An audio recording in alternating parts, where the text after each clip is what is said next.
Pod Candy! A podcast about cults, crimes, and killers.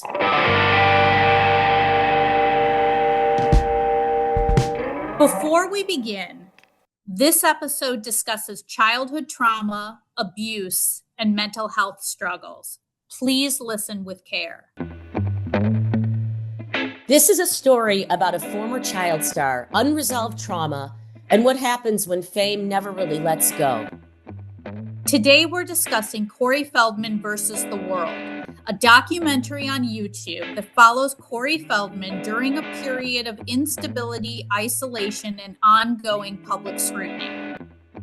The film documents Feldman on tour with his band and the group of women he refers to as his angels. While the imagery can be jarring, the deeper focus of the documentary is a man shaped by early fame and long-term trauma, struggling to maintain control over his narrative and his life. Feldman has spoken publicly for years about abuse he experienced as a child actor. This documentary exists in the context of that history, and much of what we see reflects the lasting effects of that trauma rather than a single moment in time. The film has generated controversy, but what stands out most is not spectacle. It's the sadness. A person who was famous very young, who has never fully stepped out of the public eye, and who appears to still be searching for safety, validation, and meaning. Outside my window, it's only raining. When the wind blows, I feel pain. I don't need no doctor, baby, I'm not sick. My body's been locked up, heartbroken ever since.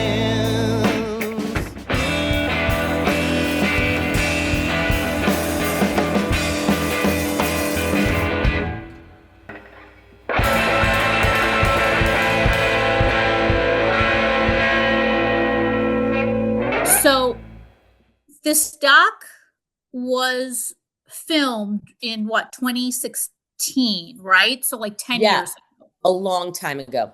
Right.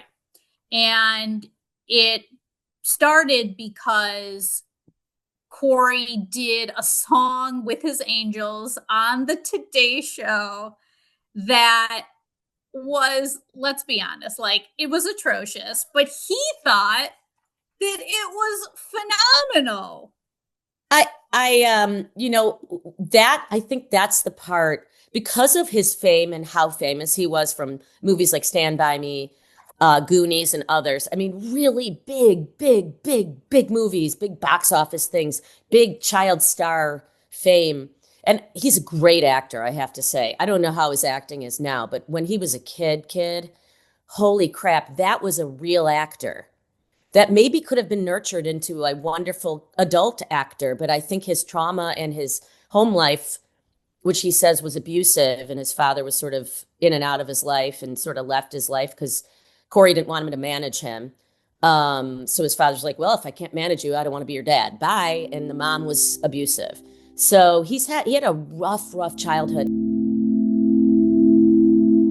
This is my young movie star life. There's that one from 8 is Enough. That's from Time After Time. Cheers. You were on Cheers? Bad News Bears. That was my first on-screen kiss. And she was a little hottie too, Tanya Roberts. Did you love it? No, I was a slave. Nobody loves being a slave. But I enjoyed being on the set sometimes because there were other kids. So I got to play sometimes, which was better than being beaten and locked in a room without food. So yeah, there were perks.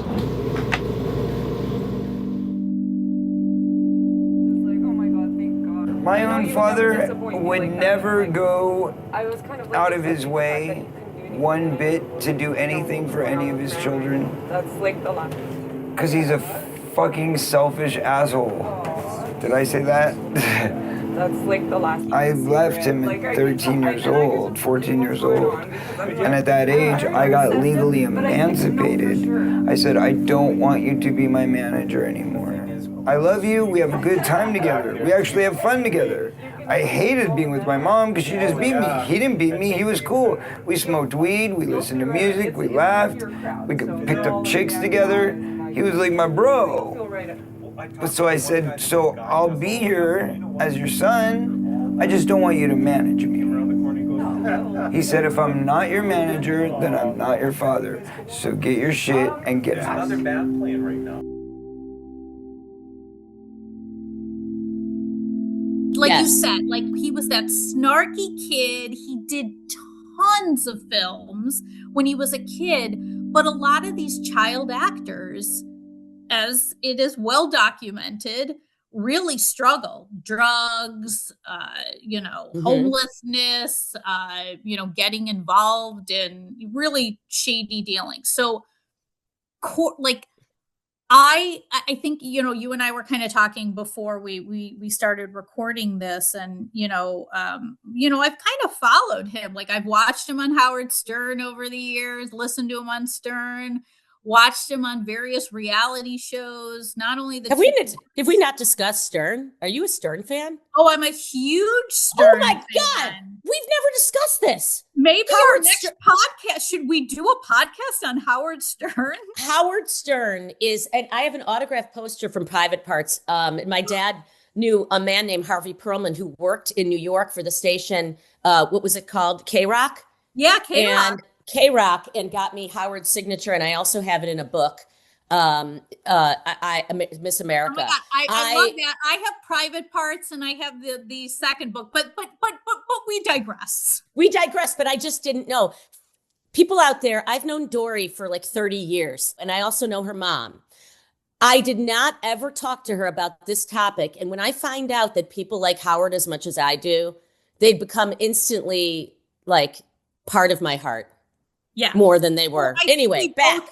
So I think we both saw like Corey Feldman years ago with his dad on the Stern Show. It was very cringe, right? Because the dad, it's definitely well documented that his father kind of used him for money, but he was kind of the cool guy. And then his mother abused him.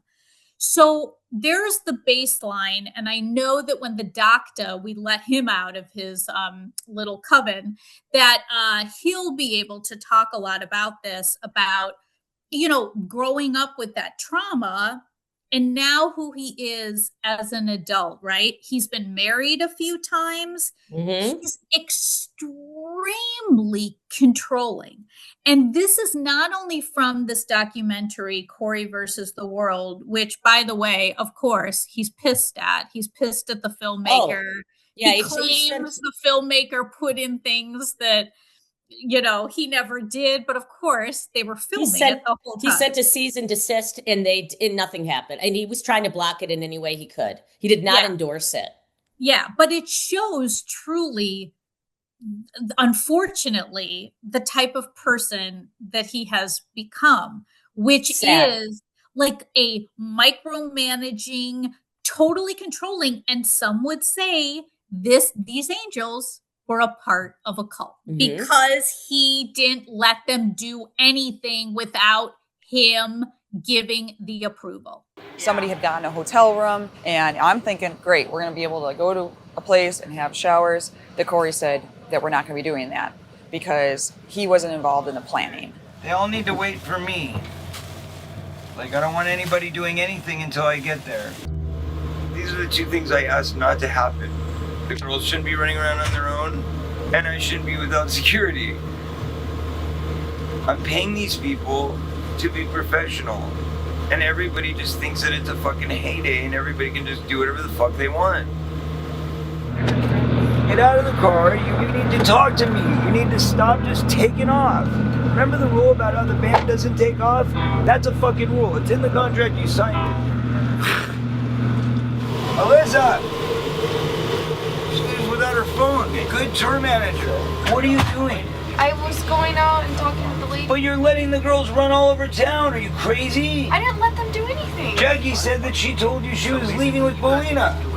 Oh yeah, like No! Okay. No! What does the fucking contract say? It says the band stays together. Jezebel, one of the angels that left, and I listened to her podcast a little bit because she tells some stories, and she's completely lucid. It's not like she's some weird, like she's like, if you're listening to a stripper who is, she's like, my life before Corey was fine. I was not a broken down girl that he needed to save, because his whole MO is that like he needs to save these girls who are down on their luck, and he's giving them an opportunity. She's like, that is not true. I came to this thinking it was going to further my career. I didn't come to this because I was broken. And that's a really important thing. And then, throughout the documentary, he doesn't let the girls shower. They can't shower unless Jezebel said she had to scale the gate to get out of there because he didn't let the girls out. Now, I don't know enough about this, so I'm saying allegedly. He was controlling about them leaving and coming, about them showering, about what they ate. He wanted them to be involved in the drugs, and I do know what drugs he did. I'll mention it later. I don't want to monopolize. So he's a recovering addict, right? Yes, but he's not, because but he they continues. Do what, like Molly and they do Molly, ketamine, and he crushes up Molly. They snort it. They do marijuana, and actually a marijuana company was trying to get him. They were going to give him a free tour bus if he promoted their company and help. He didn't want them to think he smoked pot. And meanwhile, he was smoking pot while he was driving the other bus. He wouldn't let them endorse it because he didn't want to be associated with marijuana, even though he was smoking all day, every day. Well, that's another. Okay, so that's like, honestly, to me, extremely sad. Like somebody who is a recovering addict is utilizing these drugs for these like sex encounters, but also vehemently saying that he's straight, that he is not a drug user at all. Like that's also the lying is sad. Yeah. And he also has a prescription for Oxy. He takes that. He also does on a regular basis whippets, which I don't know anybody who does whippets anymore. Like the balloon. I just like it. Whip it good. Like I have never.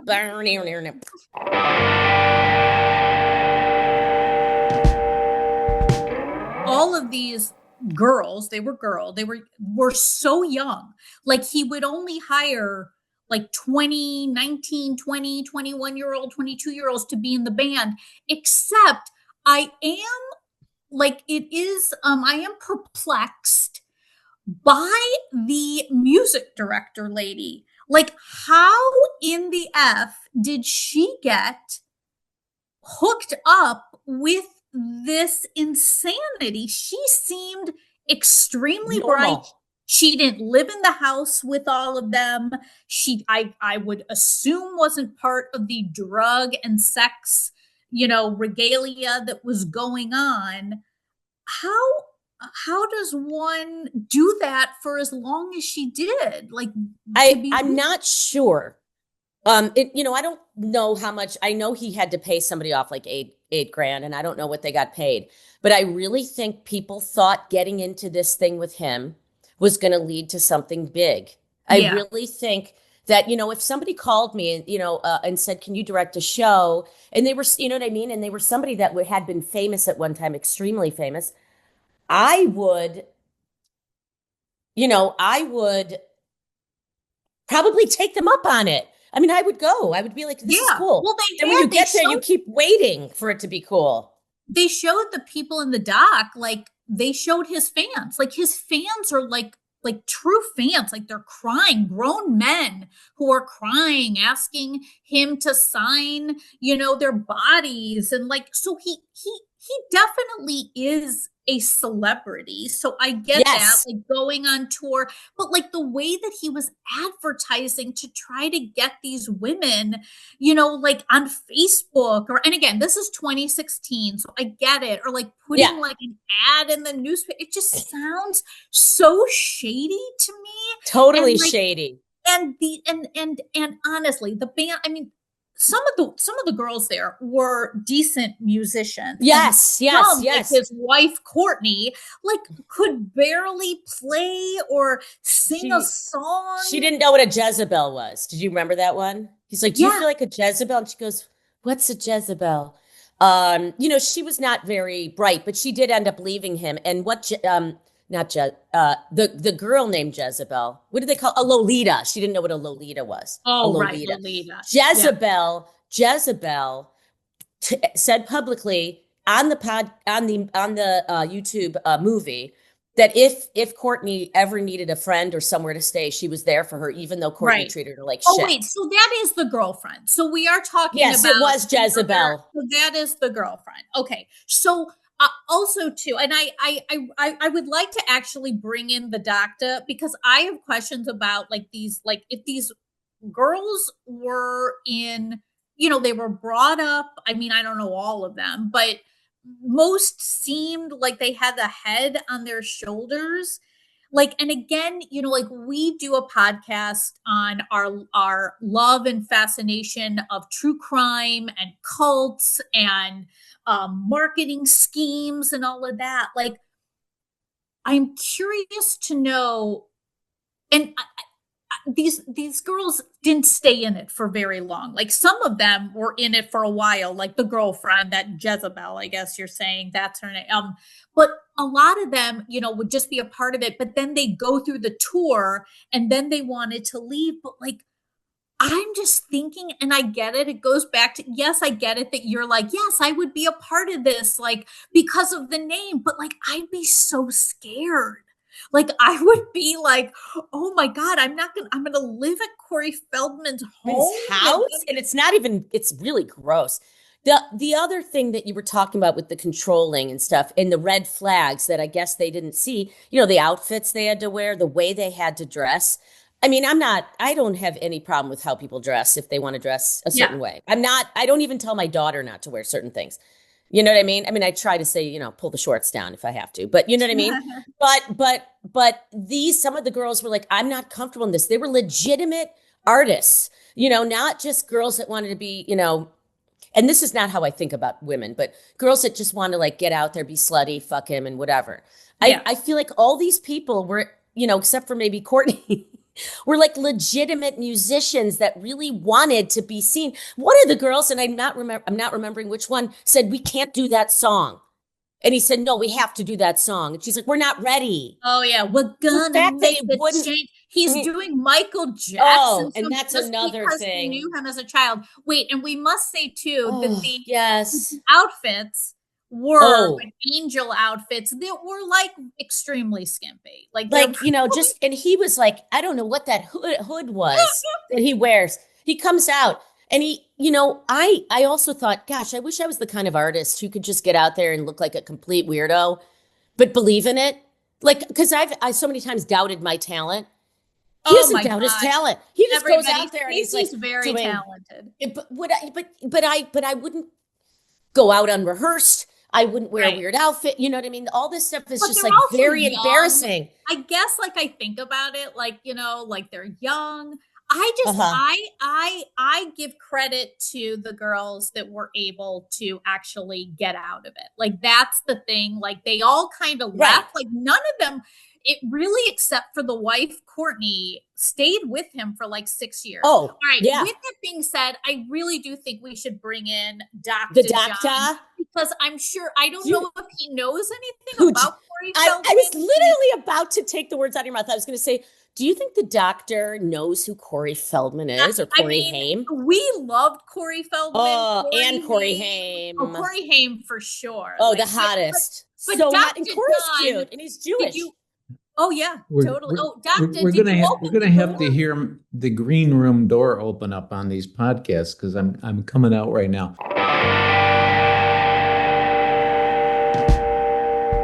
But thank you for having me come in early. I was hardly finishing my 6th chocolate chip cookie. Well, good batch just go outside today. and take a break in the -33 or whatever it is out there. I want to know what your baseline and like you watched, like this is an hour and a half documentary I found it, I was riveted from beginning to end. I'm curious, like, what your thoughts were about Mr. Feldman. Well, first of all, like you said, Dory, I mean, I started watching this, and of all the things we've watched so far, my mouth was open. It was like, what is this? No, what the hell is this with these girls and these they look like thrift store costumes of angels. And as Stacey was saying, him with this gangsta hood over himself, but being tough, which I think psychologically says something, and maybe I'll get to that later.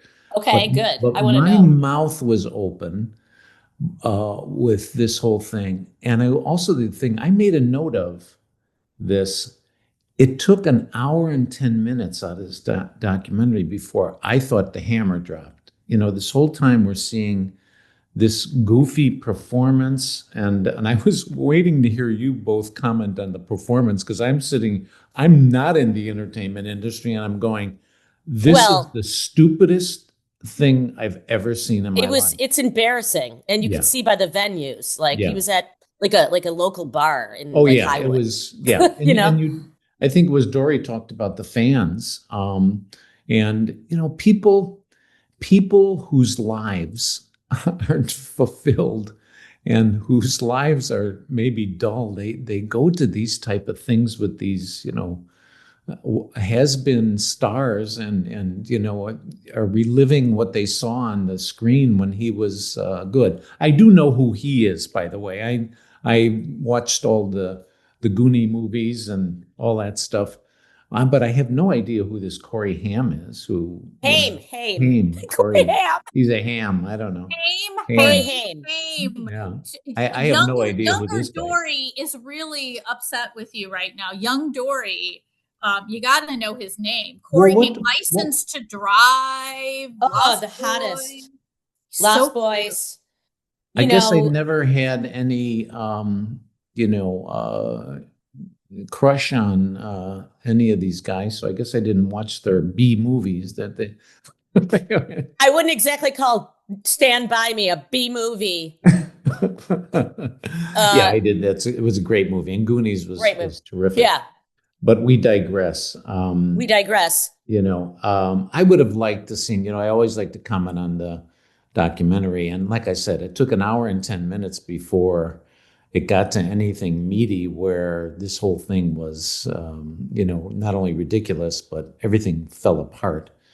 And I will give you a little tease here that I think I have some analysis that's going to absolutely shock you on Mr. You're Hamm. joining the band, because now he does all male. Now he has all men in the band. Are you joining the band? Well, that will shock us all. It's a bizarre situation. And I don't know whether to tell the audience to watch this documentary, maybe just to see pictures of what we're talking about, what these people look like. But we're going to probably do much better analysis of what's going on here and discussion of what's going on, rather than what, the documentary portrayed, because it was just, like I said, my mouth was open for, 20 minutes of it going, what the hell is going on here? Yeah. And I want to, you guys talked about these angels, and I don't know, I'm debating whether I can say this in public, but I didn't think these women were that bright. I totally agree with Stacey saying the motivation here was to advance their career. Here's a major Hollywood star. He's starting this music group. You don't know how it's going to be like until you join it. And that was their motivation. But my assessment was these are not that bright individuals. Margot, who was the violin player. Thank you for the names. The music director, violin player. She was the music director and had musical talent. And she seemed to have her head on somewhat. Yes. But, once you saw the costumes that you were going to wear and his performance, wouldn't you guys are in the entertainment industry, wouldn't you bail? Well, Yeah, I that's thought it was what I satire. said. It looks like satire. It was a Like- joke, right? Like It's a that's what joke. I thought. No, Like but on it's the not a. No, I know, because on the I Today know. Show, when he Yes. started this is what like it went viral. So he's thinking, oh my gosh, we're an actual band. Like people want us to tour. They want it. Like I'm an actual artist of music. But everybody was laughing at it. Yeah. That's why it went viral. Well, Total that's- disconnect. Can I go back to my question? You both Yes. are artists and good at what you do. If you arrived at Corey Feldman's house and you saw in rehearsal what this was going to be like, and you looked around at the other people and then looked at these costumes that, were going to put you in skimpy outfits, would you run out of that house or would you stay? The new me would not stay, would not go. Yeah. The old me would have gone, but I don't know Yeah, if I would have stayed. Yeah, young Dory would have definitely gone for sure. But like, would I have, I'd probably, like I said, I would have been very nervous. Like I would have been anxious too and been like, but I would have had that in my head. Like, do I stay for this opportunity? Right. Do I keep Corey trying, waiting it out? Feldman? Yeah. Or do Waiting it out. or do I run away? Like I may have stayed for a little while. I may have stayed too. Yeah. Yeah. But here's another observation that, and again, audience, if you watch the documentary, and forgive me, maybe it's my prejudice, but you look around at the whole organization. Look at his agent, this Phil, I forget his last that name, friend. Shapiro, Uh-huh. this heavy-set, scraggly looking, almost homeless looking guy who's his manager and agent. And of course, when they showed him on the documentary, everything Corey said was, "Oh yeah, he was a bobblehead." Oh yeah, Well, they've been friends forever, so Yeah. it's not just like somebody who is as you try to surround yourself with people you can trust. Your brother, who's Right. also part of the whole inner circle, and then you Mhm. have the friend as well, who are yes people, not the Right. brother. The brother will fight him, but the brother's getting paid. Like Right. Corey is the moneymaker of the Well, family, right? was he? I thought one of the things the documentarians mentioned was nobody got paid. Did Phil get paid?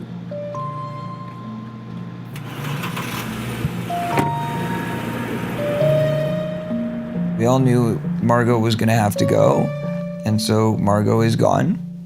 I sent her a dismissal letter, and she's no longer going to be in the band. How did she respond to that? Professionally.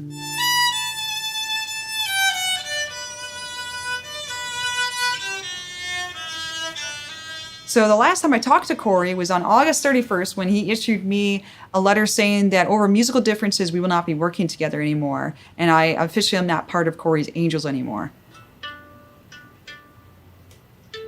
That was the worst experience of my life. No tour is anyone treated like this with such health restrictions and shower restrictions and eating restrictions, and I'm still not paid. According to the rest of the girls, no one's been paid. So there's crew not paid. There's security not paid. The bus people haven't been paid. I wonder where all this money is going because no one's been paid. We went on a honeymoon to Hawaii.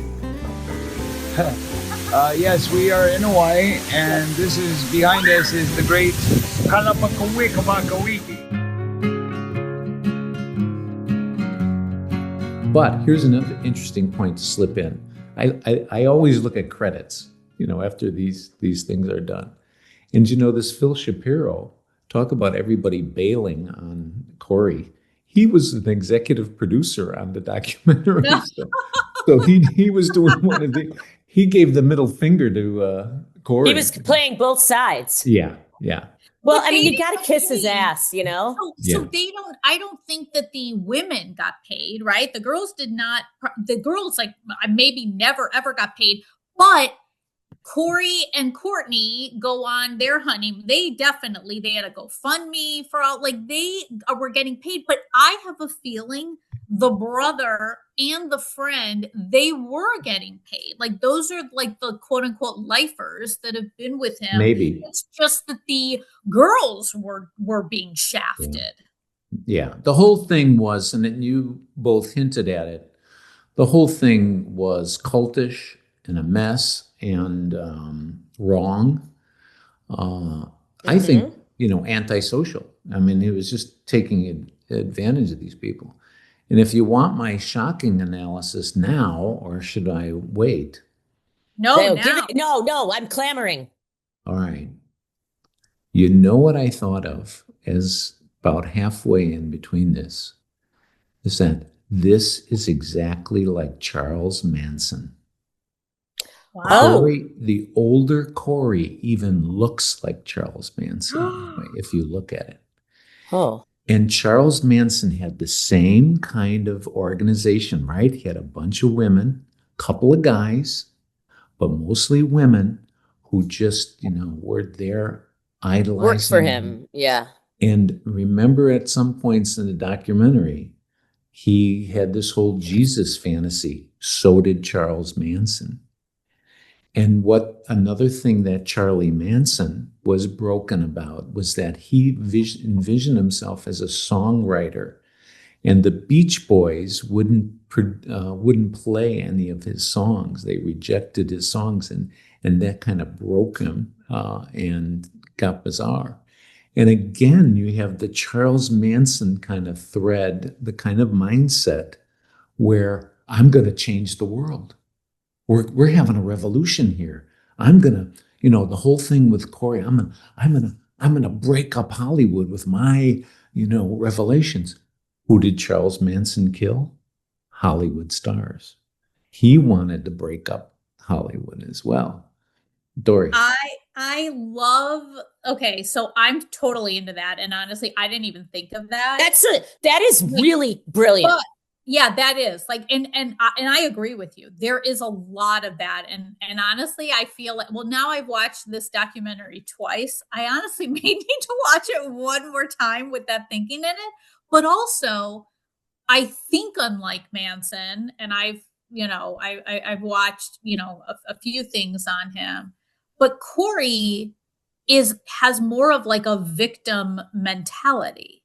Like I don't think Charles Manson and John is chomping at the bit. Do you think Charlie Manson also? Yes. Yeah. Remember what I said. He was broken because the Beach Boys wouldn't record any of his music and accept him as a legitimate musician. And again, the parallel between those Corey Feldman performances and how he wasn't any musician or singer either. Or dancer, by the way. I like Stacey's comments on his dancing, which was absolutely bizarre. He was doing like a break dance. Yeah, Dori, Charles Manson absolutely felt he was victimized. Again, we're going to change the world because we know what's right, and we're not being heard. We're not being heard. Same message of Corey. Well, there's so much delusion, as well, and like with the dance moves and all of that does, make most probably giggle. I think it's absolutely offensive that because you were like a part of Michael Jackson's world back in the day as a child, that you now think you can go sing his music. Right. How offensive is that? It's completely out of touch and tone deaf. Like, first of all, you're appropriating like Michael Jackson's moves, and you're acting like him, and you had this, you were at the ranch. And the look. I'm not sure where that's coming from, like traumatically or emotionally. Like, where is that coming from? And it was just like this combination of weird performance art. Like, I don't know, he was jumping around. It's very, like, not organized at all. I don't understand what the theme is. And I also was going to say one more thing, about the Jesus with the Manson. And, as we know, Corey Feldman is Jewish. And he has taken on this sort of Christian, like Christian outlook with the angels and angels watching over him. This bullshit about all these angels in his life, and it's representing all the angels that helped him and that he's into. I mean, he mentioned some Christianity. I don't remember the exact quote. That's interesting to me. Yeah. Maybe because That's his interesting. wives. Well, I think one wife was Jewish, but Courtney. Oh, really? Susie Yeah. Feldman, right? That's his wife that was on the two Coreys, I believe. Oh no, she wasn't, because her last name is Feldman through him. Yeah. Anyway, yeah, it is bizarre, but he's always identified as like just religious wise, like he's always spoken out about being Jewish, and so that is interesting. Yeah, Yeah, I'm and not sure where that's what was one of the tipping points for me to put together the Manson parallel, because that's what Manson, his followers were calling, well, he's the Messiah, he's like a Jesus figure, etc. And Corey was trying to build that up with these individuals. And again, I think, and forgive me, Corey Feldman, I hope you're going to listen to this, but I think there's some really threatening and dangerous aspects to him. You saw his wife at one point when she was mixing some of that food or some in the segment. She said, well, I could just punch her. I want to get her for putting, Is that the lid on the coffee cup, on the Hooters cup, where he got pissed? We got pissed off.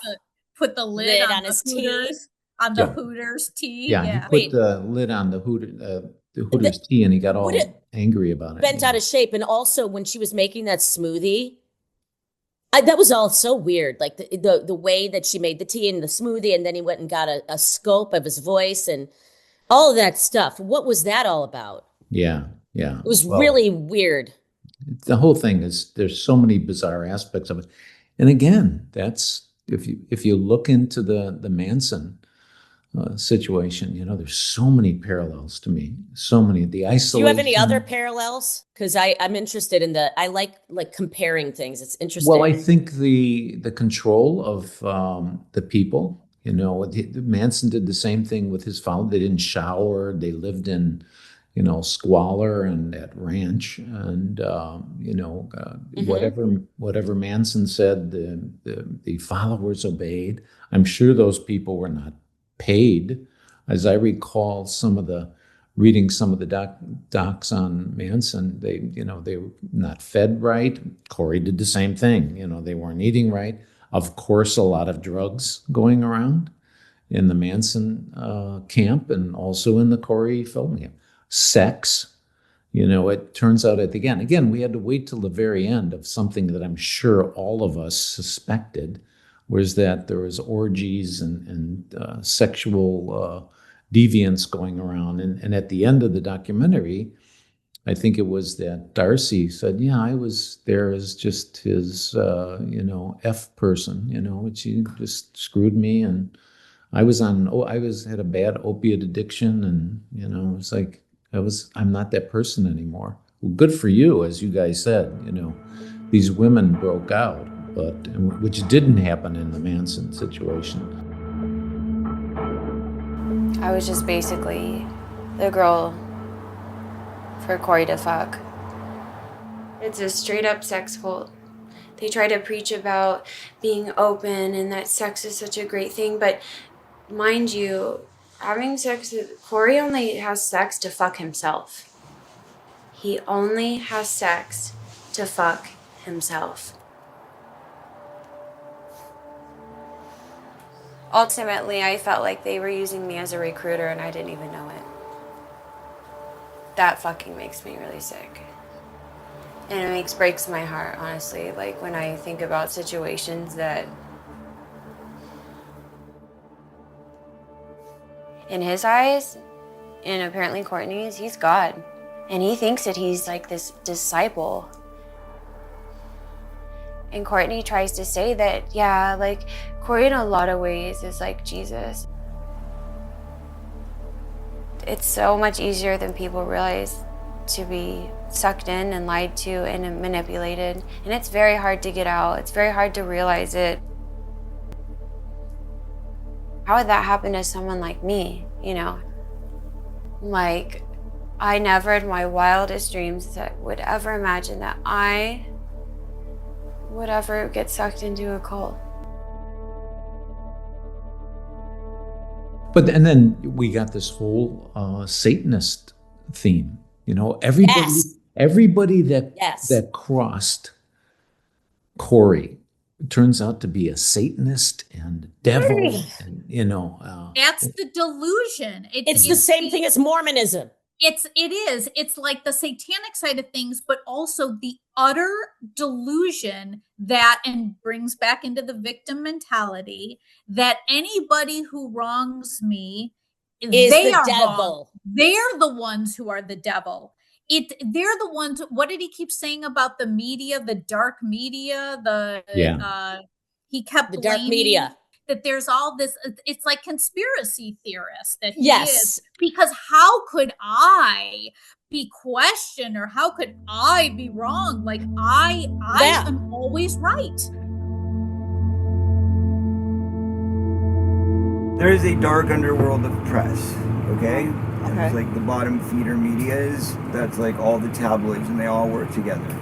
And Vice Magazine is the kingpin of all of that. So as soon as I see somebody go, oh, and I read the Vice story with the link, you know immediately they're part of it. Immediately.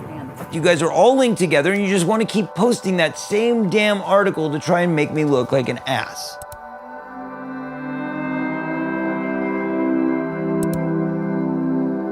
And it's like, whatever they say is what the final word is, right? Because I can't go write a rebuttal in the paper. So at the end of the day, what am I supposed to do other than just take the licks?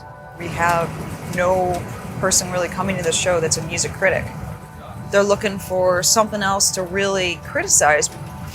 If you're for the dark side and you're a Satanist or a cultist and you want to sit there and be dismissive about my art or what I do, let's put it very simply. I'm a light worker. I spread positive messages. I spread love and light. That's it. What I do hope is that some real critics come to the shows. And I hope that we get some fair assessment of what we're doing out there. Because why is it that every single fan that walks out of that room says, it was terrific, you guys were amazing? Well, It's- and it's a- Stacey asked yeah, for keep going. parallels to Manson, and how I put this together is that, you know, the paranoia about that, you know, Yes. everybody's against this. That's why we have to be in a compound in Northern California and hidden, and, you know. It's a way to justify. It's a way to justify breaking the law. It's a way to justify everything and validating yourself. It's the same thing with extreme religion and all this. Or with MLM. If you don't want to join, my multi-level marketing company, there's something wrong with you. Yeah. You're wrong. But there's where the underpinnings of a mental illness are. If you think about all that paranoia, the delusions, the everybody's a Satanist.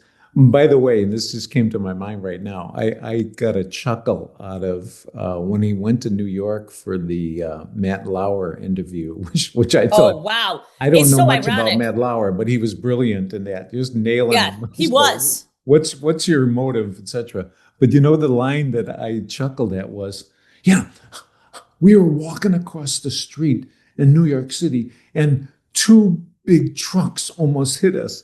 And I'm sitting there and thinking, have you ever walked in New York City? And how can you not get almost hit by a couple of taxis or trucks, etc.? You know, it's like, Corey, that's New York City. You know, it's not somebody after Corey Feldman. Adam, it's Corey. Our RV with all of our stuff is still in Texas because we just basically ditched it at a hotel and left it in the parking lot. We have another 8 dates of tours, which I can't really finish because I have no band. Please spread the word and get as many people to contribute to my campaign as you possibly can. We need it all. And 2 trucks tried to kill me. That's no joke. So there was 2 giant trucks, like those monster trucks. We start walking across the street. Both trucks come directly at us, and both of us move in unison like this, together, like a dance move. Both like, and jump out of the way. Were they trying to kill a group of people because they knew that Corey Feldman was crossing the street at that moment and they followed us from the hotel and they were sent there to do a job? I mean, I don't know.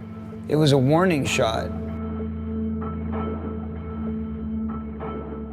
Right. It really brought a chuckle to me. Like, Well, wait, can I you're say so paranoid. one other line that brought a chuckle to me? When the woman who was having had him perform it at her venue, and she got it all nice, and she said, "Oh yeah," she's like, you meet your idols, and they're always much shorter than it's what funny. you think that they are, because Corey Feldman might be 5'4", like maybe even shorter, and she's like, yeah, you meet them and they're definitely shorter than what you are. She was so excited to have Oh Corey. my God. Hey, by the way, can I interrupt? Is the penis dog back? No, it's a different dog. Yeah, this is. Oh, it looks Retta. exactly like the penis dog. Tell us, because I read about it on Facebook. You are a saint. This is a dog that was. This is a tough one. This is a dog that was returned, right? Well, yeah, she was from Chicago Animal Care and Control, but a guy adopted Retta and her brother and dumped them a year later. She has scars all over her, sores all over. She cries and whines all the time. She took a shit yesterday because, hey, this weather, we're real cold here in the Chicagoland area right now. Yeah. So I get it. I don't want to be shitting outside as well. However, she took a huge shit inside and she peed inside 2 hours after peeing outside. So it just so ladies and gentlemen, am I a saint? Yes, I am a saint. I am a saint of dogs. Let me say you're a saint. Can I see the face? Also, I'm going to refuse an invitation to have tea at your house with all that shit and piss all over.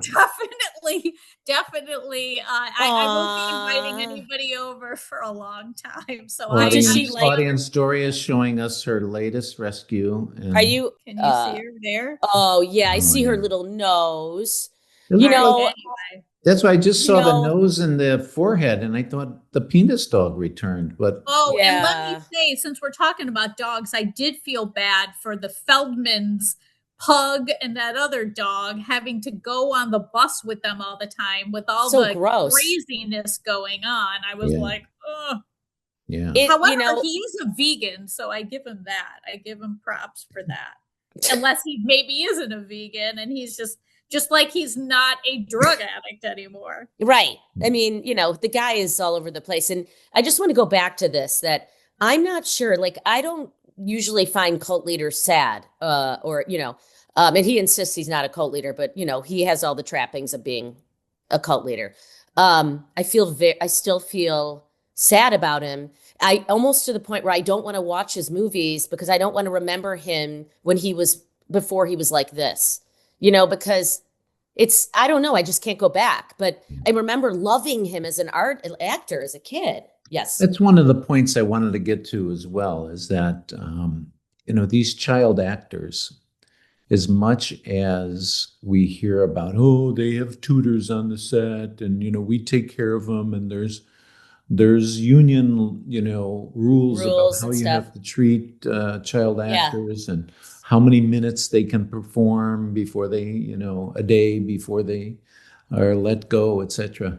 This is an unrealistic childhood and development. And I think that's our mission here always on Pod Candy is, how does this occur? What happened to this guy? And what we're seeing is just probably huge gaps in his development as a child and as a person, which leads to him being a very inadequate person.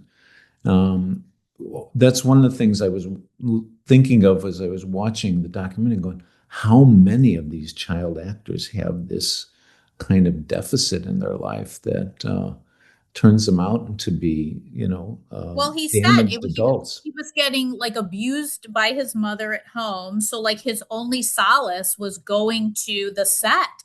He did a ton of movies, TV, commercials when he was a child. Like, he started very, very young. He was the breadwinner of the family. He was never around kids. He was always around adults. So, like, that's something too. Was he in that group of child actors before there was rules on their money, and the parents Corey Feldman's parents could scam all his money? You mean the Gary Coleman? Like a Gary Coleman. Yeah. Yeah. I think now there's Well, he laws became put in place. emancipated. Like, he became emancipated when he was a teen, right? 13, I think he said, didn't he? Yeah.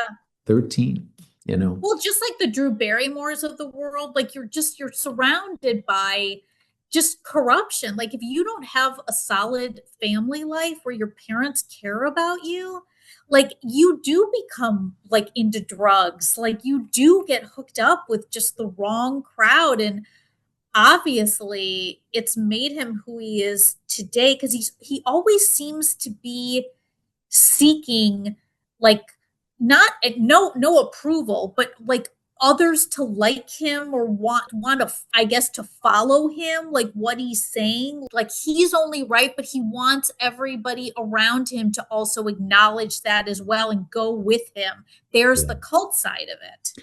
Well, and this goes way back, right? Who is the my mind is escaping me. Who is the Yellow Brick Road actress? You mean Judy Garland? Judy Garland. I don't know if anybody's known the background on that, but she was terribly used as an actress as a child, drugs. And developed a drug and alcohol problem, primarily alcohol. But she was a very sad individual. And here now, we come, 50 years later, and we have Corey Feldman, there's almost the same script. I have to tell you, because I know about unions and child actors and stuff because of what I do. Yeah. And it's called a Coogan account, or the Coogan law. The Coogan account is something that needs to be created by the parent for the kid, and the money, gets put into this special account, and then it can be released to the kid at 18. So it's very strict. But ironically, you were talking about Judy Garland, and she was made to work 72-hour shifts, and they had to give her amphetamines to keep her awake because she was falling asleep. So this, in 1938, they started it wasn't the Coogan, because Gary Coleman got, fucked by his parents. So I don't really have the exact date. But nowadays, like, I talk to parents all the time about getting the Coogan account, make sure you have a work permit, all that stuff, because it's very serious. And I have been on a lot of sets with kids, and no, you don't curb your behavior. You don't curb your, it's a very advanced and a very adult environment to be in as a kid. And when you're in that environment too much, and you're being catered to, and there's food everywhere, and you know what I'm saying? It becomes very addictive, and it changes you. And then when you're in the real world, you're like, what's wrong with me? Is the Coogan really account, hard? So wait, is that optional for parents to do that, or is that a law that you have to set that up for? I understand that it's a law. After the child actor, right? It was named after one of those the Coogan. Yes, Jackie Coogan, who was in the Our Gang, I think, it goes way back. But Jackie so you Coogan, have to do that, right? So mandatory deposit. Employers must deposit 15% of a minor's gross earnings into a Coogan account. Blocked funds, money in the account cannot be accessed by the child or family till the minor turns 18. And it is you have to do it. It's a blocked trust account. Stacey, when was that enacted? When does it say? I'm going to find out. Okay. Because when Corey Feldman was on Stern with his dad, he was talking about the fact that the father took, he had made maybe $1 million or something, and the father took the money, right? Like, all the money. Yeah. This is interesting. It was established in 1939, around the time that Judy Garland was, in Wizard of Oz. But I don't know what happened to Gary Coleman and other people. Maybe their parents squandered their account or didn't ever put it in the Coogan account. But that's why. So even though it's mandatory to do it, what are the safeguards for the child actor to actually get that money. Right. Like there should be more laws around that even if the parents, or what did Corey say, that his dad was taking like 20 per, like, they have these like crazy manager fees too to your parents. And, getting back also to the documentary too, Stacey, you were saying like you felt like there's a part of you, I feel bad too. Like I feel bad for him, how he had to grow up but it's no excuse for how he is now as an adult, right? Yeah. And right. and I don't, and again, this was done in 2016. To be honest, I know he has a band now with men in the band. There are no more women in the band. I know he's divorced from Courtney. He hasn't remarried, as far as I know. Do the men wear skimpy costumes or what? Let's hope they wear the same exact angel costumes. Are they all in Speedos? I was about to say, do they have white Speedos? And just really quick. He was just on The Masked Singer as well. So like, oh geez, really? I know, but he was only on for I think one episode, and he was voted out because he has no singing talent. Right? Was he masked as Charles Manson by any chance? To prove my theory? That would have been a good one. I'm sure he. I don't remember. Probably like some big bird or something. I don't know. It was that's weird. It's just that when somebody is that famous and that well known, and then they get to this point and they're so out of touch.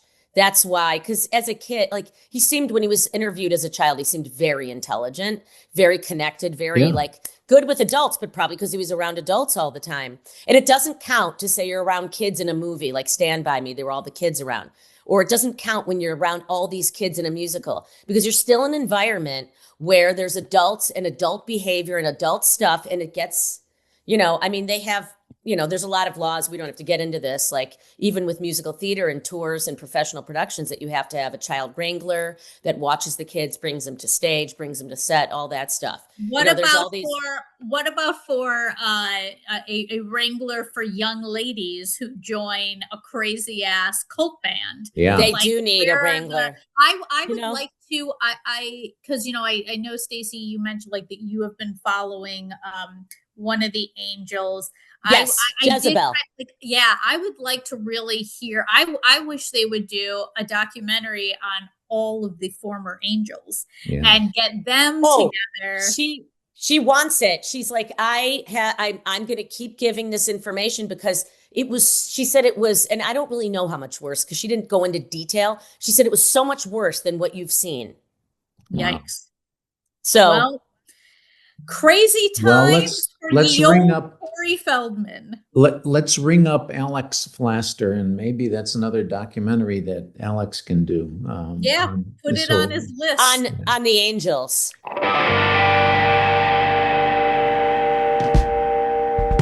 I also wanted to add my 2 cents. While I was in the green room, I heard that you're Howard Stern fans, and are you? Drum roll. Oh, I am fascinated by Howard Stern. Oh, John, I've loved you for my life, and I love you more. I love both of you so much. Maybe we'll do a special episode on Howard. I would love to do a psychoanalysis on Howard on air. Maybe we should, because there's a lot of little quirks of him that I think I could comment on. You see that? There's the poster, Stacey. The autograph? Private parts poster. There's the poster. Yeah, I mean, Howard doesn't like to leave the house. He's kind of agoraphobic. He doesn't like to go in public. He hates parades. And you know what? Fosters a lot of cats. He fosters cats, and I love his wife. I love Robin. I love Fred. I love Jackie. No, I didn't. I don't like Jackie. I'm kidding. I love all the players on the show. Yeah, I love Gary Delabate.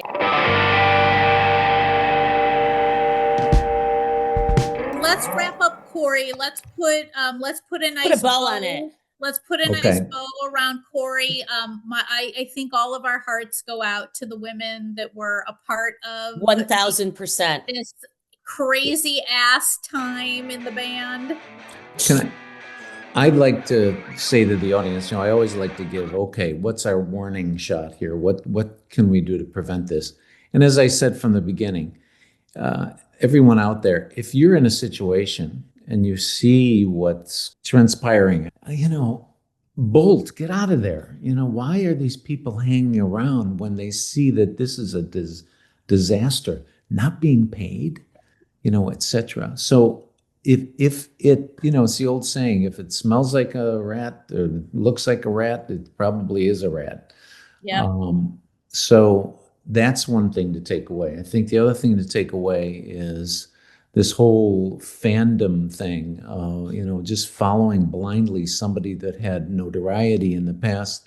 That doesn't necessarily make them a wonderful, caring, sane human being in today's day and age. So I think those are a couple of takeaways and prevention here. So.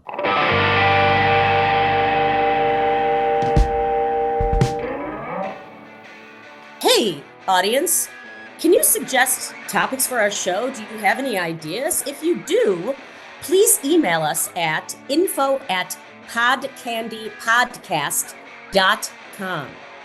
If you love our podcast, consider donating any amount to buymeacoffee.com/podcandy. Every bit helps us keep creating the true crime, cult, and pop culture stories you can't stop listening to. So people can buy us a cup of coffee?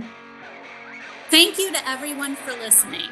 On our next episode, we may be discussing a cult or a crime. Our theme music is written and performed by Midnight Current, and you can hear more from them on SoundCloud. Please visit podcandypodcast.com to learn more about us and listen to all of our episodes, or on Apple Podcasts, Spotify, or wherever you get your podcasts. Thanks so much. Pod Candy!